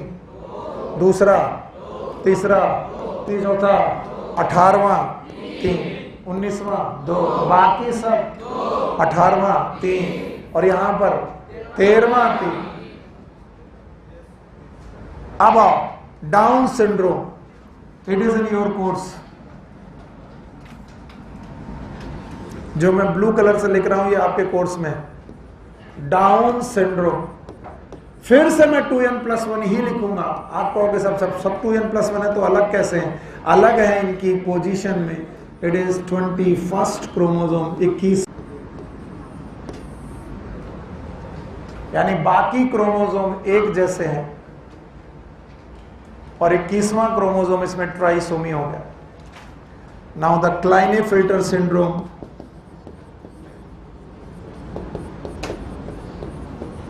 and this Klinefelter syndrome, it is again 2n+1, 2n+1, पर अब की बार मैं बोलूंगा इट इज 23rd क्रोमोसोम, 23वां क्रोमोसोम है जिसकी ट्राइसोमी है। और 23वां क्रोमोसोम क्या होता है? Sex chromosome, and it represent like this, ऐसे रिप्रेजेंट होगा XXY, and this is Klinefelter syndrome. तो बताओ यहाँ पर 2X और 1Y है, इसका मतलब 3 क्रोमोसोम है, and that's why it is known as trisomy. और एक और आपके कोर्स में है, आपको आना चाहिए, and this is known as Turner syndrome. और आप बताओ ये कंडीशन मैंने क्या लिखी? 2n-1, yes it is monosomy, और वो भी मोनोसोमी में भी पोजीशन बताना बाकी है। 23वें क्रोमोसोम की मोनोसोमी है, इसलिए हर बार +1 लिखने के बाद आपको पोजीशन बतानी पड़ेगी। एंड इट इज XO, यानी एक क्रोमोसोम है दूसरा नहीं है। सी इज फीमेल बट स्टेराइल, ये फीमेल है लेकिन स्टेराइल है। बताइए यही क्रॉस ओवर होता तो क्या होता? मेल होता। मेल XO होना is mail for cross over, लेकिन ह्यूमन के लिए XO होना फीमेल है, और वो भी एक सिंड्रोम है। सिंड्रोम का नाम टर्नर सिंड्रोम। तो इन्हें आप हल्के में मत लीजिए, किसी भी तरीके से कोई भी बात इसे हल्के में मत लीजिए। 13वें क्रोमोसोम पटाउस सिंड्रोम, 18वें एडवर्ड, 21वें, अच्छा क्लाइनेफिल्टर 23, टर्नर 24। मुझे याद नहीं होता तो मैंने अपने जुगाड़ बनाए थे, मैं सिखा देता हूँ। 18 की स्पेलिंग ई से चालू होती है, एडवर्ड की स्पेलिंग ई से चालू होती है, तो 18वां और एडवर्ड मुझे ऐसे याद रह गया। डाउन में से 2 1 के नीचे आता है, यानी 2 is down to the 1, and that's why मुझे डाउन दिखते ही 2 और 1 साथ दिखते हैं, and that's why 2 1। It is nothing related with the Down. Down एक वैज्ञानिक का नाम है, तो ऐसे मत समझ लेना डाउन का मतलब 21 होता है, ऐसा नहीं है। मेरे याद करने का जुगाड़ है 21वां। और 23वें क्रोमोसोम के 2 सिंड्रोम है, एक ट्राइसोमी और एक मोनोसोमी, वो याद ही रह जाते हैं। अभी तक जो कुछ था वो ट्राइसोमी था, अचानक बात टर्न हो गई, टर्न होकर के मोनोसोमी हो गई, and that's why it is known as Turner syndrome. जब तक मैं ट्राइसोमी करता रहा कोई बात नहीं, बात टर्न हुई और क्या हो गई? मोनोसोम। तो मोनोसोमी इज टर्नर सिंड्रोम। और मुझे केवल 13वां याद करना पड़ता है, और ये अपने आप याद हो जाता है। इसका नाम ही ऐसा है, it is known as पटाउस syndrome, 13वां क्रोमोसोम। बता पाओगे? और इसमें एक क्वेश्चन और कभी BHU या किसी एग्जाम ने पूछा है, मुझे श्योर नहीं है कौन सा एग्जाम, लेकिन पूछा है, and that is known as cri du chat syndrome. Cri du chat syndrome, and it is also known as cat cry syndrome. जब बच्चा पैदा होगा और थोड़ा बड़ा होने लगेगा तो उसके रोने की आवाज ऐसे लगेगी जैसे कहीं बिल्ली रो रही है, and that's why it is known as cat cry syndrome. And it is nothing with trisomy, it will never, it is no relation with the trisomy, it is related with the deletion. ये deletion से related है। बताइए deletion number में change होता है कि structure में? Structure में। And the deletion of 5th chromosome, 5वें क्रोमोसोम का डिलीशन हो जाता है, और उसकी वजह से आपको एक सिंड्रोम पैदा होता है। नाम बताओ? क्राई-डू-कैट सिंड्रोम या फिर cat cry syndrome, and it is due to deletion. अब चलो जितने सिंड्रोम है इनके नाम मुझे बताओ। 5 से चालू करते हैं। 5, 13, 18, 21, 23, एक साथ से इंक्रीजिंग ऑर्डर। 5, 13, 18, 21, 23। बता दोगे? देखते हैं बताते हो। चलो 5वें से। क्राइडू कैट सिंड्रोम है, क्राइडू चैट सिंड्रोम है। बताइए ट्राइसोमी, मोनोसोमी की deletion? Deletion. Deletion of 5th chromosome. 13वें क्रोमोसोम में है, बोलो क्या ये पटाउ सिंड्रोम है? 13वें क्रोमोसोम की monosomy, disomy, trisomy? Trisomy, Patau's हो गया। 18वें में है, बोलो एडवर्ड सिंड्रोम है, मतलब मोनोसोमी की ट्राइसोमी? ट्राइसोमी। 21वें में है, ट्राइसोमी हुई, बोलो डाउन सिंड्रोम। 23वें में है, 2 हैं, एक कौन? मोनोसोमी और एक ट्राइसोमी। ट्राइसोमी क्लाइनेट सिंड्रोम और मोनोसोमी। हाँ, so this was the total mutation. तुम में से कितने लोग हैं जो इन म्यूटेशन को 2 मिनट में रिवाइज करके मेरे पास दे पाएंगे? देखता हूं मैं। चलो बताओ म्यूटेशन कितने प्रकार के? 2। दिख रहा? एक क्रोमोसोम, जीन। जीन से निपट लें? कितने? 2। एक और 5 फ्रेम से हो गया। जीन की डेफिनेशन याद है?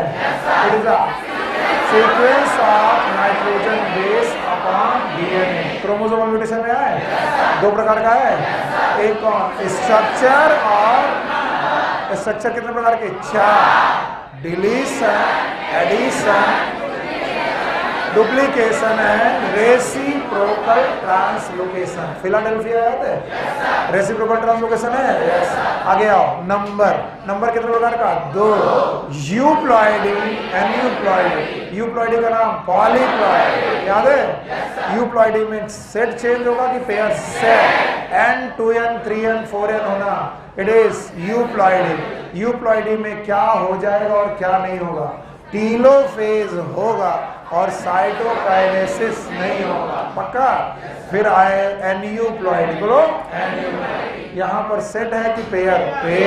पेयर में 3 तो ट्राइसोमी, 2 तो डाइसोमी, 1 तो मोनोसोमी, 0 तो नॉलिसोमी, 4 तो टेट्रासोमी। ज्यादातर सिंड्रोम ट्राइसोमी के। किसके हैं? ट्राइसोमी। एक बेटा मोनोसोमी का, एक डिलीशन का। डिलीशन वाला ट्राइडू कैट। 5वां है ट्राइसोमी के 5, याद है? 4, बोलो 13 पटाउ, 18 एडवर्ड, 21 डाउन, 23 क्लाइनफेल्टर और मोनोसोमी का 1। It is known as Turner syndrome. Now the Mendelian disorder.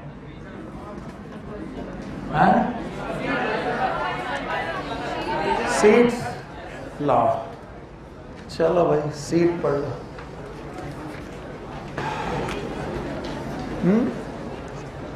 Seat मिली कैसे नहीं? तुम रही थी कहाँ?